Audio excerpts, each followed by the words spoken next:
అదే సార్ మళ్ళీ మీరు అదే అంటున్నారండి. నేను ఎంతసేపు వాస్తవం చెప్పాను. నేను వదిలి రాలేదండి. కాంగ్రెస్ తెలంగాణ ఇస్తున్నాం అని చెప్పగానే అదే రోజు రాత్రి 12ంటికి నన్ను సస్పెండ్ చేశాడు. కారణమే లేదు. ఆయన అడగండి ఎందుకు చేశారు మీరు రాములమ్మని? కష్టపడింది కదా, బై ఎలక్షన్స్ కష్టపడింది, కొట్లాడింది.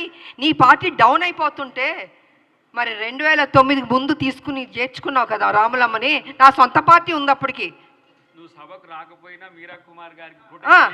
పార్లమెంట్లో నువ్వు లేవు కదా, పారిపోయావు కదా హౌస్ నుంచి. మరి నేను కదండి ఉన్నాను చివరిదాకా బిల్లు పాస్ అయ్యే వరకు. మరి మాట్లాడండి మీరు మీడియా సోదరుల్లో. నన్ను ప్రతిదీ అడుగుతుంటే నేనేం చెప్పనండి. మీకు వాస్తవం తెలుసని నాకు తెలుసు. So please try to ask him అండి.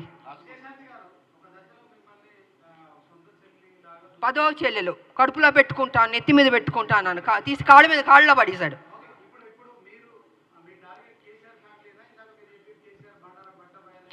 అవునండి. ఇప్పుడు కాదు సార్ నేను అంటుంది, కేసీఆర్కి బాధ్యత లేదండి. డబ్బు తిన్నాడు కదా, 1,00,000 కోట్లు. లక్ష లేని వాడు 1,00,000 కోట్లు తిన్నాడని గతంలో చెప్పాను. గత 6-7 సంవత్సరాల నుంచి 5 లక్షల కోట్లు అప్పుకి వెళ్తే అంటే 5 లక్షలు కాదు బాబో 7 లక్షలకి వెళ్ళింది అడగండి అంటే ఇవాళ లెక్క తీస్తే 7 లక్షల కోట్లకి వెళ్ళిపోయింది అప్పు. మరి చెప్పాలా చెప్పకూడదండి? ఆయన చేసిన తప్పుని చెప్పకుండా ఎంతసేపు కాంగ్రెస్ని పుచ్చుకుని మీరు తప్పు చేస్తారు ఏం చేస్తావు? నువ్వు చేయబట్టి తప్పే కదా, నువ్వు చేయబట్టి అప్పే కదండి.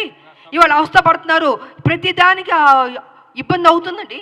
జీతాలు ఇవ్వనా ఇబ్బంది, స్కీమ్స్కి ఇవ్వాల డబ్బులు ఇవ్వాలన్న ఇబ్బంది, ఎన్ని ఇబ్బందులు ఉన్నాయని బికాస్ కేసీఆర్ వల్లది. అదే చెప్తున్నా. అలాంటి ఒక్క నిమిషం సార్, అలాంటి వ్యక్తిని నువ్వు సమాధానం చెప్పాలి. విడిచిపెట్ట మీరు